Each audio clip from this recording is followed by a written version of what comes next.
Welcome to the Creative Entrepreneur Show. Hey, this week, Bryon, we have a guest.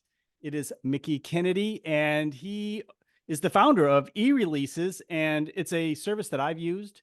But most important, I want to hear from Mickie. Tell us about the service. Tell us what you're focusing on these days. I would like to hear, just to preface, I know you started way back in the day, about 1998.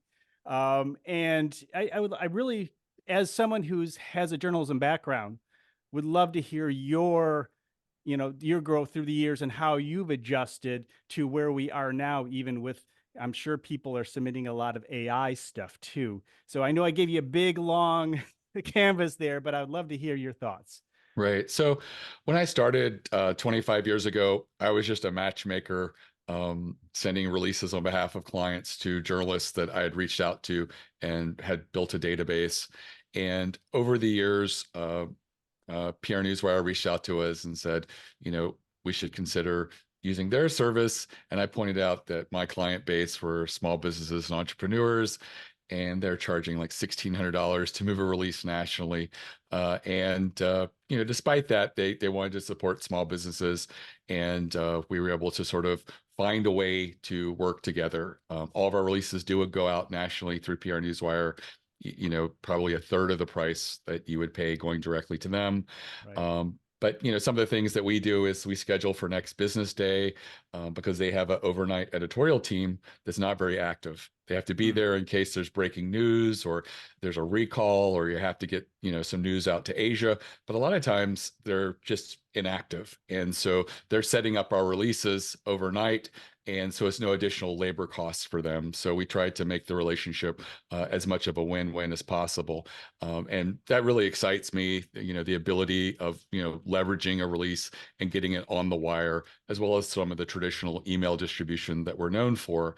And, what, you know, what we recognize as media has shifted. It Yeah. started over a decade ago with blogs, and today it's like social media influencers, and it's really cool to see people using press releases in a lot of different ways. There's a TikTok I follow about new snacks that have come out that week, and they're all graphics and footage from B-roll and images and press releases. And there are people who are getting their news from different sources. And Right. I like the fact that the PR community is adapting and accepting of all these different ways in which we're getting our news this day and age. Absolutely. I mean, that's a big part of it. It has changed so much. Bryon, you have something?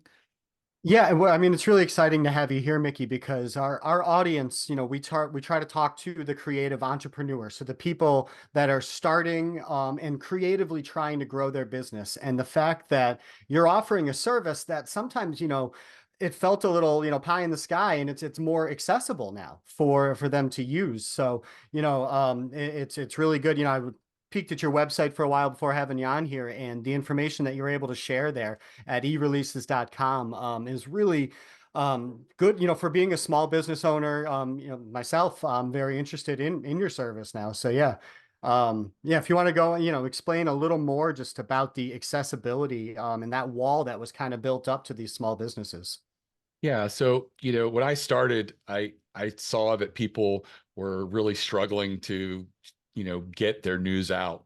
People had won national awards, people had things that were really important, major milestones, new product Right. launches, and they just, they were going to PR firms and just saying, I don't have 20 to $40,000 for a 1 year campaign. I just want to get a press release out about this new product that we have. And so when I started, there were no other players in the marketplace doing that. It's changed a little bit now. The Yeah. big differentiator between us and everyone else is that we are going over a traditional wire, and the goal is to get earned media.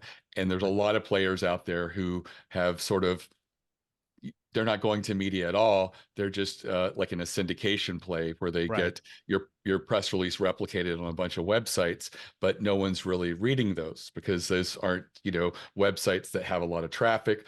Or in the cases where they are websites you recognize, they're delegating those press releases to a section that most people don't even see.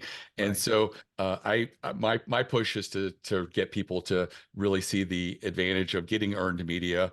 An article in the New York Times can get you way more customers and eyeballs and people than 150 of these low-level syndication sites. And so Right. that's the real value of trying to get earned media. And my job, seeing like 10,000 plus releases go out through us a year, is just try to get people to do more strategic types of press releases. We get product launch press releases, quite common, but people don't realize that journalists are storytellers. Yeah. And if you just say, here's a new product, here's a list of features, and here's a page to go by, there's not a lot for a journalist to craft a story arc there. And Right. so, I try to educate people that, hey, let's incorporate a use case study. A client who maybe had access to a beta version. This was the problem they had. This is the obstacle that was overcome using your product or service. Right. And here were the results. And here's a quote by them. All of a sudden, that gives a journalist a lot more information to sort of build out that story arc that they're used to writing. And I think so many people write a press release in the, this is what we want, without thinking about what a journalist needs. And so if you sort of reverse engineer what you're going to send out and keep the journalist in mind, you have a lot more likelihood that you will get picked up.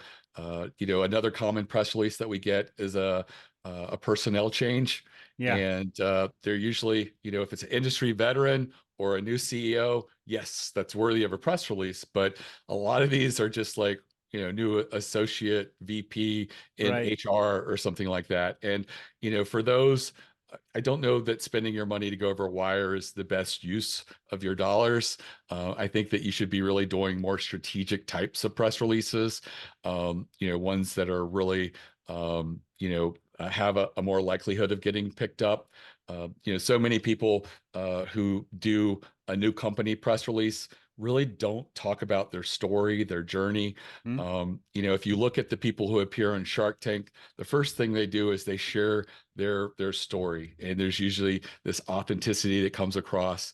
They may have been laid off or had a health problem or just an idea for a hobby, and they's like, I think maybe I could turn this into a business. And so that personal vulnerability, sometimes inspirational, sometimes overcoming something, is a part of that story arc the journalists like. So I know that so many small businesses like to appear larger than they are. Right. They don't like to get personal, but being personal is a way to really cut through everything and bring that human interest element in. And I think that people want to do business with people rather than just corporations and logos. And so I would really challenge people to dig down, own your story, get that out there, make that part of your narrative. And that's an element that you can do. Another thing that I've had work really well for people who just feel like, I've done a few releases, they've never worked for me. It's like, well, let's start with one that's never failed. And that one is doing a survey in your industry. Journalists love data. They love numbers. Statistics and stuff that you bring to the table. Yeah, that's Right. great. So put together 16 great questions. Like if you were going to a conference or a trade show, what would you ask other people in your industry? Have you noticed that people are really slow paying right now? People that always paid on time are now dragging out 60, 90 days. Those are things that you could ask in a survey. You could ask, what spending looked like over the next 2 quarters for marketing. You could ask, are you having difficulty establishing a culture post-pandemic? Are you still struggling to get people to go back into the office, or do you care about that? So if you ask really relevant, timely questions that are specific to right now, people want to know the answers. And so, you put that in SurveyMonkey, 15 minutes at most, and then send it out to your industry. And the first pushback I get is, I don't know enough people in my industry to do a survey. There Right. are so many independent and small trade associations in every industry. You Yeah. probably belong to some of them. And if not, do a little research. You'd be surprised. I mean, I went through an exercise telling people about the PR world, and I was able to pull up over 400 of these trade associations that are just out there for all different types of fragmented groups, but there's also some that have decent sizes to them. The larger trade associations get a lot of media attention. They are harder to work with, but if one has like 500 or more members, they're really a good candidate for this. Ask if they'll send it out to their members in exchange for you mentioning them in a press release you'll be issuing over the wire. Most of them see that as a huge win. They don't get a lot of media attention, and they'll gladly send it out. And generally, if you get 100, 150 or more responses, you're really good to go for most industry surveys. And you're going to look at the results, and you're going to figure out what are the biggest surprises here. What are the things that would probably be more interesting for the media, and I would focus the press release on 2 to maybe 4 of those questions and why the numbers skewed a particular way. You're now the expert. You get to have some amazing quotes analyzing, why you felt that the numbers turned out that way, and then you send that to the media. The least I've ever seen that get is 4 earned media articles, but often as many as 8 to 14 earned media articles for doing a survey in your industry. And, these aren't syndicated sites. These are actual original articles.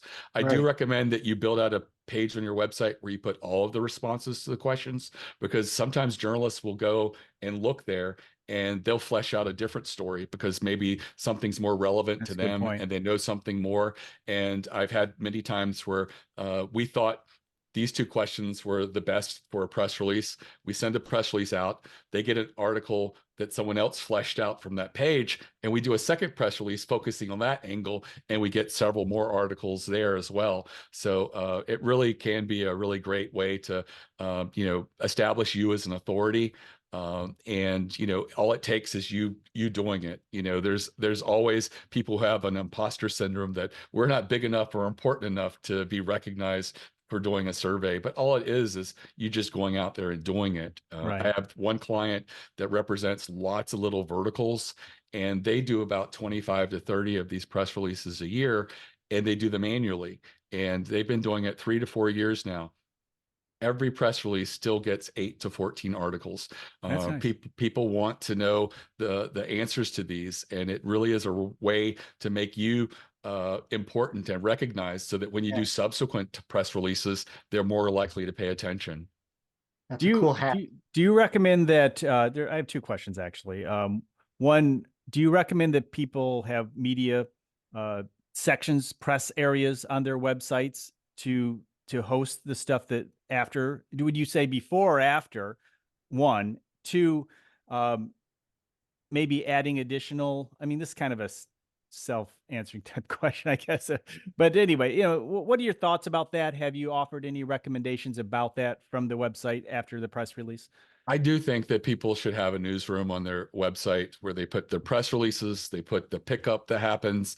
But I also recognize that a lot of my customers are small businesses and entrepreneurs, and that seems like an impossible task. Now I have to get someone to change the website and everything else. If you have a blog, at least put it there. Sure. It is great to have a news section on your website, because when people are bouncing around your website and doing research, it really, they see several years worth of press releases and articles about you. They're immediately going to feel like, well, this is a legitimate company. I feel comfortable working with them. But it also, shows that you're serious about your reputation and your brand, and that you're establishing yourself out there as an expert within your industry, and you take yourself very seriously. I recall once my daughter wanted something for Christmas. She sent me to a website. It looked like it was a 1990s website, but I noticed they had a newsroom and they had like 12 years of press releases. So I was like, okay, they're not fraudsters going to take my credit card and run with it. It really did, for me, made me feel like this is a reputable company. They need a refresh, but I felt a lot more comfortable. Another thing is, a lot of my clients will talk about the conversion rates. Like they'll have an article and they'll say, we got like 200 visitors from this article, but it looks like 112 people bought. Is that possible to convert more than 50%? Well, the first thing I say is not everybody clicked on the link to your website. Yeah. And not always in an article is there a website, because they may not. But often the people who read about you and feel really good are going to want to then find you and do business with you. I read a great article about a Kickstarter. First thing I'm doing is, opening a browser, finding that Kickstarter and supporting it. I don't open another window and say, is there something similar I could get on Amazon cheaper? I have invested in this company. I have this warm feeling about this company. That's who I want to support. And the same thing happens with earned media. And so, when that happens, you get some of your best customers because they're really usually not price sensitive. They have this feeling of warmth and loyalty, just right from the start, and they really develop into being great customers. But you can also take that link to that article and share it with your customers, share it with your leads. The same warm feeling that people have are going to make the people who are your existing customers feel comfortable that they're with the right vendor. And maybe they shop different vendors every couple of years to make sure they're working with the right one. Maybe this year they don't, because that article made them feel very comfortable they're working with the right company. There's also people in your lead funnel that are not going to work with you. And it may be, for some people, 80% of their leads never convert, but there's a certain number of them that got to like 49% of the way to work with you. And maybe reading that article and getting that warm feeling will get them to the 51%, right over the hump to say, yeah, this is the company we should work with. And those are all really great things that media does that advertising doesn't. When you put an ad in front of somebody, you're not ever going to get like 30-40% to feel like, yeah, I want to go work with them. And I think what happens is, because when you get earned media, it comes across as a third-party corroboration, almost like social proof. It's a huge credibility boost. It's almost like an implied endorsement when someone, a writer, writes about you and plucks you out of everybody else in the industry and focuses on you. Yeah. Bryon, did you have a question? Yeah, absolutely. So yeah, on your website, it does, I had some questions about how your company decides, where these e-releases go, because obviously, if it's scaled down, it's not going to go to everyone in the whole world at the same time. So it looks like there's the national news wire, which I heard you previously say the wire, but then also it looks like you can target your industry or your trade. You can get on influencer lists. So very curious to hear a bit more about that.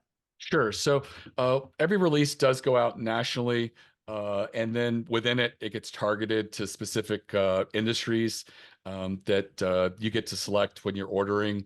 We also have influencer lists, which are discrete email sends that happens on top of everything else to specific groups. And we sort of let the customer be in control of that. We are available for coaching if you're not sure. I had one guy who had a golf product, and he really wanted to go to banking and finance, because he felt like our customers are Wall Street type. And I'm just like, but the publications you're sending to they're being tagged as banking and finance related press releases, and they're going to see a mismatch here. Yeah. Despite that, they didn't do anything. And they didn't want to go to the golf list because it was like under 40 publications. They sent the release out a second time to the golf list. 3 golf publications picked it up, and they sold over $250,000 worth of product. Oh, wow. And so, That's going great. to the largest list is not as important as going to the most appropriate list. Yeah. And we do tell people to try, to pick the lists that are most appropriate to you, most specific to you. There's ways that we psych ourselves into doing things outside of that, and I think you do yourself a disservice. But the great thing about PR is it is trial and error, and sometimes you do play around and you do a release and it doesn't work, and you go back and you try something different, and you try a different hook, you try a different angle, and really try to find a way to stand out among so many people that are out there. Despite that, I find that some of our best clients are the ones that are constantly, tweaking and changing.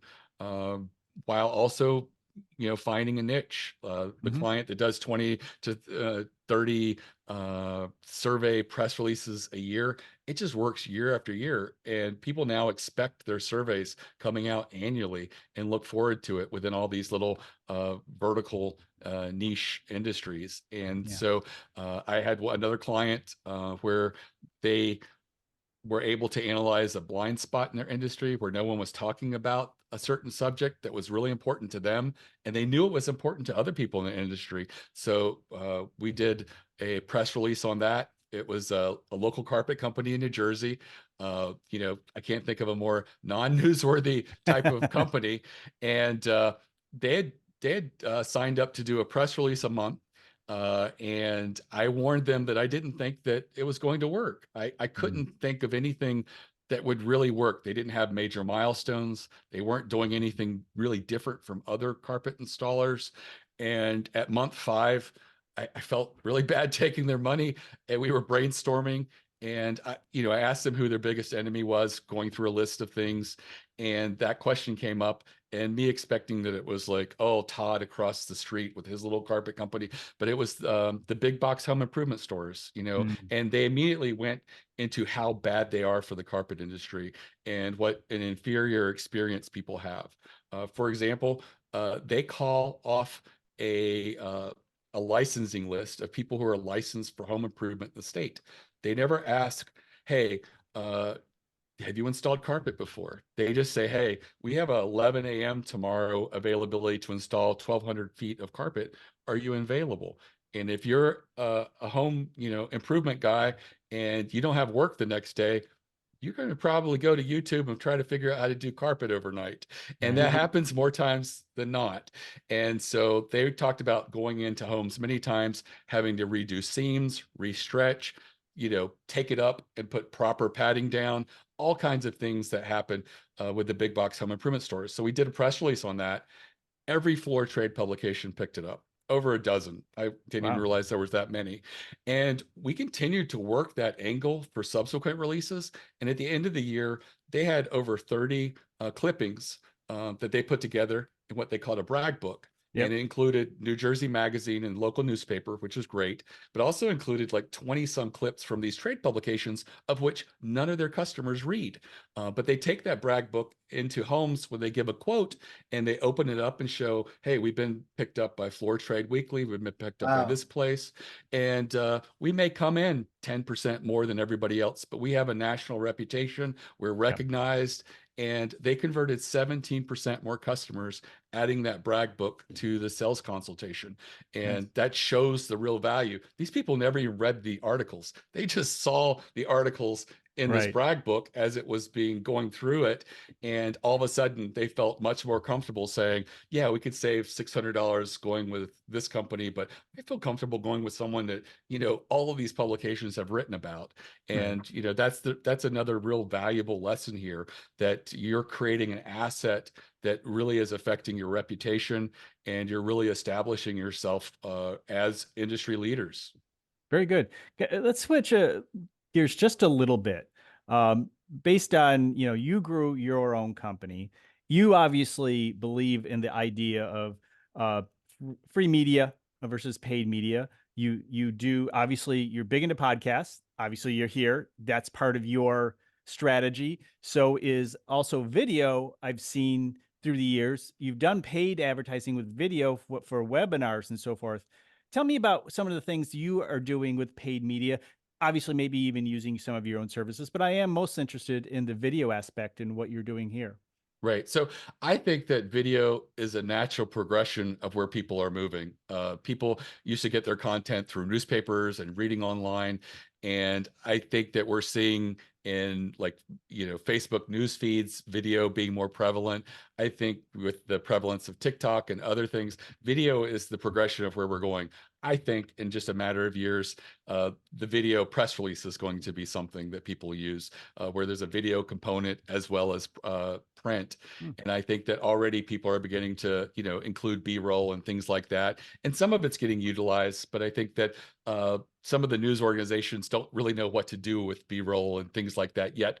from a copyright standpoint, because they want to own what they have Yeah. on their CMS, on their website, and they haven't really made peace with that yet. But I think over the next few years they will, and I think that video is going to be really prevalent, because I think that's a way in which we could just naturally speak to the other person, and I think that it's as close as we can get to face, having a conversation with people. And for that reason, I find video exciting. I like using it in paid advertising with Google. I love doing podcasts. It's a great way of educating. Podcasts are another form of media that is providing news and getting information out there. It's really amazing and exciting. And so I love video, and I have always been, felt like I didn't have a face for video, but I just go with it and try to make the best of it. And I really feel comfortable now, on screen and talking Certainly. to people and having conversations. Yeah, no, that's great. Well, if somebody is interested in sending out releases, what would you suggest is the first step as we wrap this up? Okay, so I would recommend that people go to ereleases.com/plan, PLAN. It's a free masterclass I have, where I have a video of about an hour where I talk through strategic types of press releases, the ones that do get picked up again and again, and go through that sort of an audit of your company and business through the lens of that video. And I have a feeling you'll walk away with like maybe a dozen ideas for press releases you could do. And these are going to be more meaningful press releases. So if you do a PR campaign of 6 to 8 releases and you work off of this, you're going to probably have more hits than misses. And the worst thing you can do, I think, for building a PR campaign is look at what other people in your industry are writing about and sending out press releases about, because I guarantee you 95% of them aren't getting earned media. They're not getting media pickup. So again, visit ereleases.com/plan.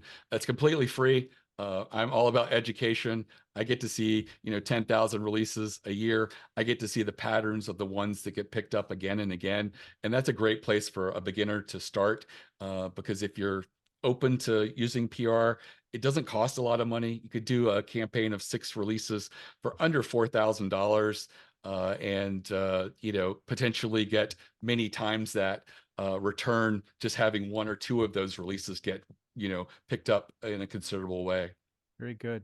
Yeah. Any last thoughts, Bryon? Yeah, absolutely. I think, the most important thing you said here, Mickie, and the biggest takeaway for our audience, you own your business. Now it's time to own your story and use your story to help propel your business. And the best way to do that is to use a vehicle like eReleases. We're so happy to have you here today. Thank you. Oh, Yeah. thank you. Hey, thanks for being on the show.